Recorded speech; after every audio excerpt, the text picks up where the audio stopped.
tell me a little bit about what kind of turnover the company has experienced and why that's happened, do you believe? Yeah, honestly, the COVID was a big piece that was really rough, and just I think obviously again for everybody, but we lost a lot of employees during that time, and people kind of I think were reevaluating their lives and what they Mhm. wanted, and where they were going, and took that as an opportunity to do those types of things. And we have pretty standard turnovers in terms of the industry, from my understanding, and Mhm. we work really hard to build that up. The good news is, because our name is out there in the community, we have a lot of people that are always looking to come in, which is great. Mhm. But, we want to be able to keep our current talent as much as possible. And that was actually another thing that was a big learning curve, which I think we're still really learning, is Mhm.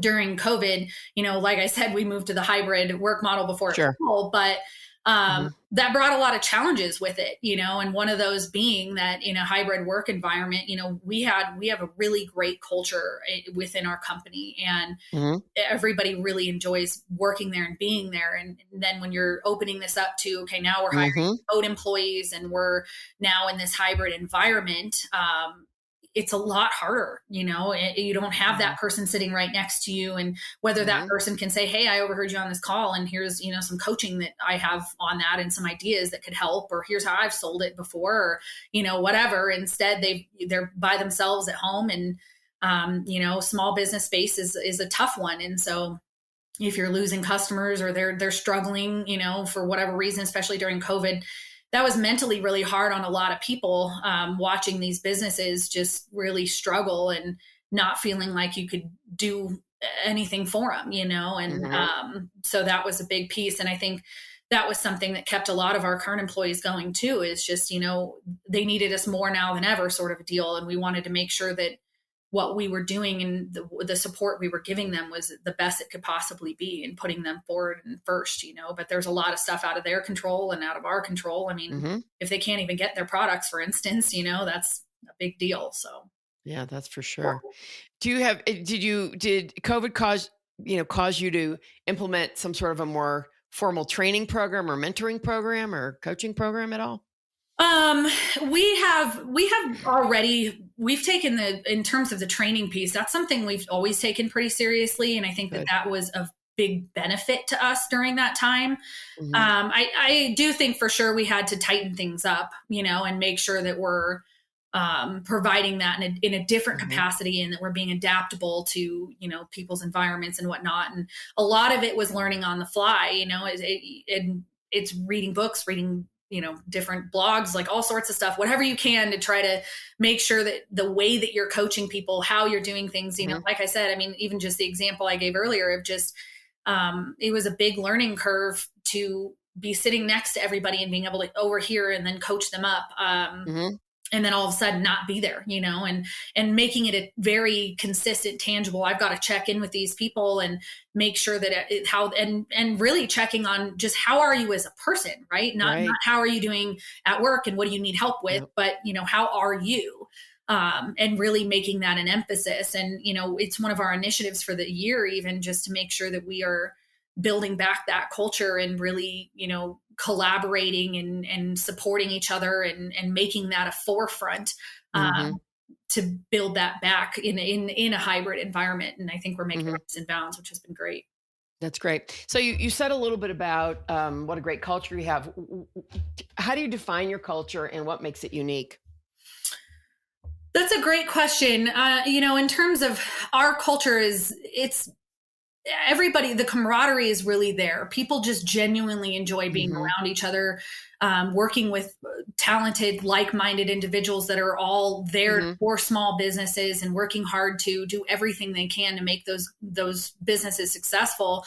Really creates that initial connection. And it's been really great. We've done, in terms of what we do outside of that, I wouldn't say that we're just completely unique, that no other business, Right.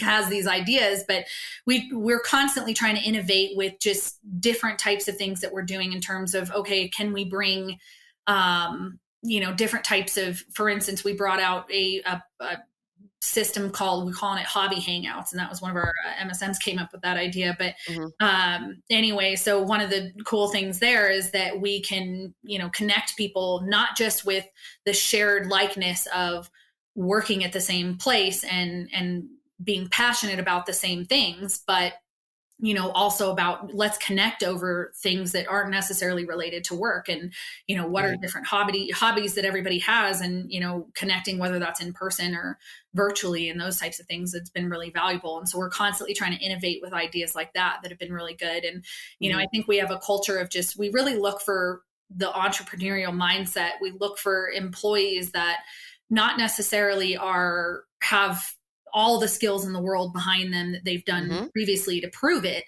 Mhm. But we look for a mindset. We Yeah. look for people that are really just eager and want to help small businesses, and Mhm. passionate about the same things we are. Right. And that really drives that culture forward. That's fantastic. So, is there any outdated advice in your industry that people are disseminating?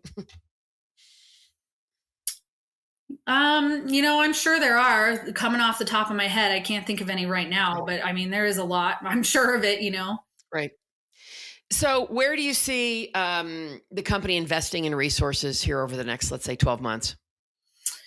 Well, I think again, it goes back to what our primary goal is with our product. And in terms of resources, it's everything from the right talent, and the right kind of software engineers and Yep. things like that, for Yep. instance, and but also all the way down to how do we make this truly the best all-in-one platform Yeah. for every small business, and wherever the Hmm. customer's need is what's going to drive us in that direction. Hmm.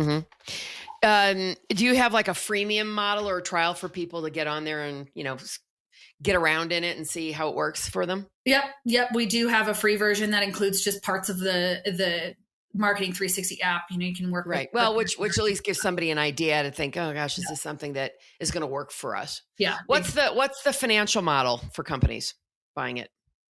How do you mean? Well, I mean, are they paying for one seat? Do they have to pay for each seat? Correct. Or Yeah, is yeah, it yeah, is it a monthly? I assume it's a SaaS product. So yeah, is it a monthly product? Do people buy annually? What does it look like? yeah. So we do have it's a monthly cost basically for our Hmm. platform, and then marketing services and whatnot above that. Um, Hmm. we just pay by month, but for each of the products, there are user limits basically in terms of what that looks like, and we try to make that as scalable as possible. So, for instance, we aren't limiting. We look at where our customers are at, and we try to raise those as high as we absolutely can, so that there are no additional costs or no ongoing, Hmm. hidden fees or anything like that. It's just one flat cost as much as possible. Hmm. Can you come up and give me a success story that you're particularly proud of For for a uh, customer? oh yeah, Customer success absolutely. story. Yeah, This customer, here's where they were when, here's what the situation was. This is what they needed to do. Here are the actions they took. Here's the result they got. Really. yeah, absolutely.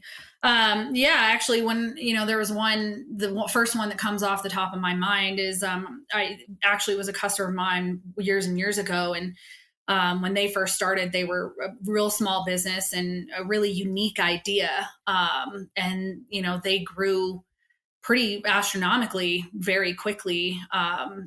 Again, being one of the first types of things to the market, but that can actually be really difficult for a lot of businesses too, because people aren't searching for something specific, right? They don't know what Hmm. they're looking for. So you got to go find the people that don't know they have a need for that product. And Hmm. there's a lot of fun and interest around those types of things. And honestly, one of my favorite types of marketing is trying to figure those types of things out. And really, we took that customer went from basically nothing. They had just started out with, okay, we've got some sales, we're starting moving forward. We built them a website, got them Hmm. everything kicked off, and they were with us for years and years, and I believe they're even still with us, and they've grown now into multiple countries where they're selling their product, and they've had to hire a lot of employees. And that's one of the biggest rewards, I think, personally for me, is watching businesses have to hire more, Hmm. and because they're growing, and so Right. that was just one of those moments. It's just, those are the successes that you really look for, that are just Hmm. really great to be a part of.